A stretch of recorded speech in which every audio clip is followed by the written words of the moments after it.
Hello guys. तो आज मैं जिस टॉपिक में बात करूंगा, इस टॉपिक में बहुत कम लोगों ने बात किया है। ठीक है, तो आज मैं बात करने जा रहा हूँ कि आप अगर ऑफलाइन से एक पीसी बिल्ड करने जाते हैं तो किन किन बातों को आपको ध्यान में रखना चाहिए। ठीक है, क्योंकि वहाँ पर लोग बैठे हैं आपको लूटने के लिए। ठीक है, मैं बता दे रहा हूँ, वहाँ पर लोग बैठे ही है आपको लूटने के लिए। ठीक है, अगर आप इस वीडियो को अपने पीसी बिल खरीदने जाने से पहले इसको वॉच करके जाते हो तो मैं आपको गारंटी के साथ कहता हूँ कि आपका कोई भी पैसा वेस्ट नहीं जाएगा।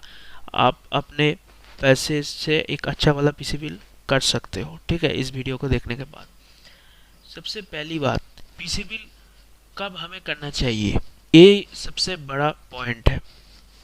अगर आपको बहुत ज़्यादा ज़रूरत है अभी एक पीसी बिल खरीदने का, तो मैं आपको रिकमेंड करूँगा कि आप पीसी बिल खरीद लो।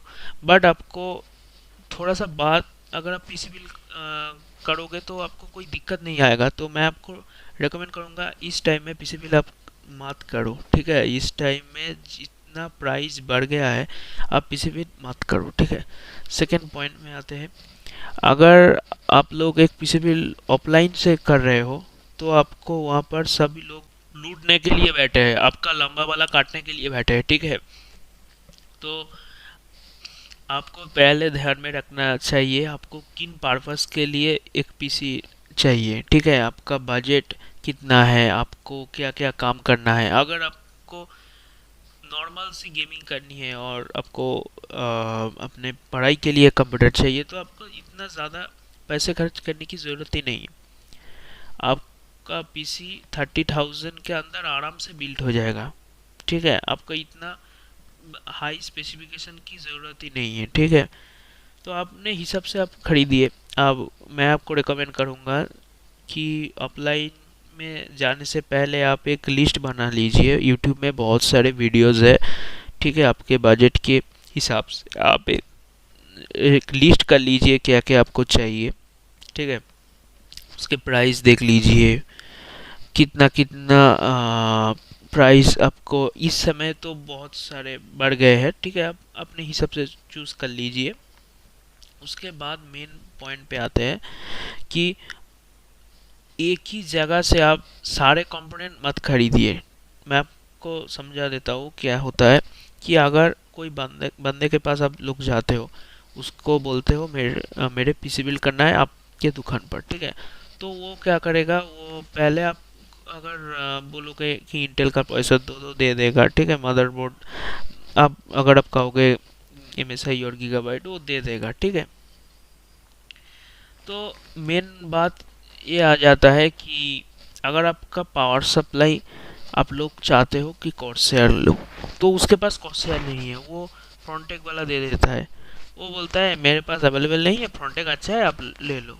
तो आप लोग सोचोगे यार फिर दोबारा एक कोई सभी एक दुकान में फिर जाना होगा, ये सही ले लेते, वो पूरा बिल करके हमें दे देगा तो यहाँ से ही ले लेते। यही गलती आप मत करो। ठीक है, आपको क्या करना होगा, आप एक एक दुकान से एक एक पार्ट्स उसको उठाओ, आप बार्गेनिंग करो। ठीक है, वो क्या करता है एक साथ अगर बिल करोगे तो वो बिल ज़्यादा करके आपको दे देगा। अब क्या करो, अब अगर मुझे कहोगे कि भाई मेरे को तो पीसी बिल करना ही नहीं आता, मेरे पीसी बिल कौन करेगा, मेरे असेंबल कौन करेगा सब पार्ट्स लगा के, तो अब वो उस काम के लिए एक 200-300 रुपए लेते हैं। एक बंदे को हायर कर लो ना, दुकान में तो बहुत सारे बंदे हैं, आप वो दुकान से उठा लो, बोलो मेरे पीसी को असेंबल कर लो, मैं आपको 200-300 दे दूंगा। 500 मैक्सिमम लेते हैं, वो ज़्यादा रुपए नहीं है। अब अगर अपने प्राइस को देखोगे, ठीक है, वो बहुत ज़्यादा आ जाता है, 1,000-2,000 लगा के आपका बहुत बड़ा बिल आ जाता है। ठीक है, तो ये फर्स्ट पॉइंट है। सेकेंड पॉइंट है, जो प्रोडक्ट आप खरीद रहे हो उस पर एक सीरियल नंबर होता है। ठीक है, वो सीरियल नंबर और आपका बिल के साथ जो सीरियल नंबर वो पर बिल में एक सीरियल नंबर हर एक प्रोडक्ट का दिया होता है। ठीक है, तो उस दोनों को मैच कर लो। ठीक है, अगर गलती से भी दोनों मैच नहीं करता तो उसी दौरान आपको उसको बताना है कि भाई मेरे तो सीरियल नंबर मैच नहीं हो रहा। सीरियल नंबर मैच नहीं हो रहा, इसका मतलब क्या जानते हो? आपको पुराना माल आपको चूना लगा के बेच रहा है वो। ठीक है, तो ज़रूर मैच करो। सेकंड सेकंड तो बता दिया। थर्ड है, जीएसटी पेड बिल लो।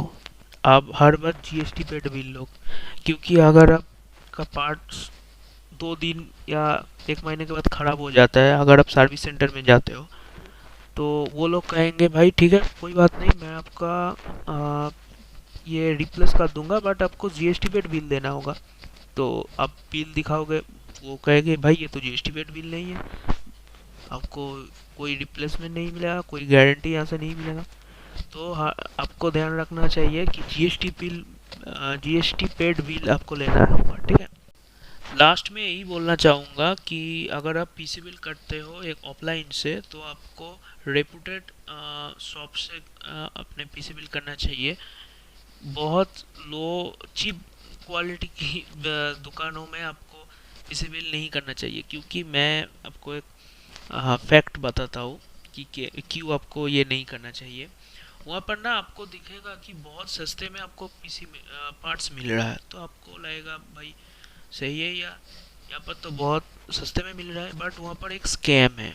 वो स्कैम क्या है कि आपको ना वो इम्पोर्टेड चीज़ दे देता है। कि ये स्कैम आपको बता रहा हूँ क्या होता है कि इंडिया से ना क्या होता है, इंडिया के अंदर ये जो पीसी पार्ट्स है ये आपको वारंटी मिलेगा। ठीक है।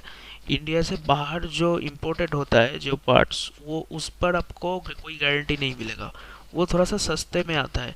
तो वो लोग क्या करता है, आपको चूना लगा के सस्ते में दे देता है। तो अगर आप लोग ये मतलब आपको बिल भी मिल जाएगा। ठीक है, आपको आपको पता ही नहीं चलेगा कैसे स्कैम हुआ भाई।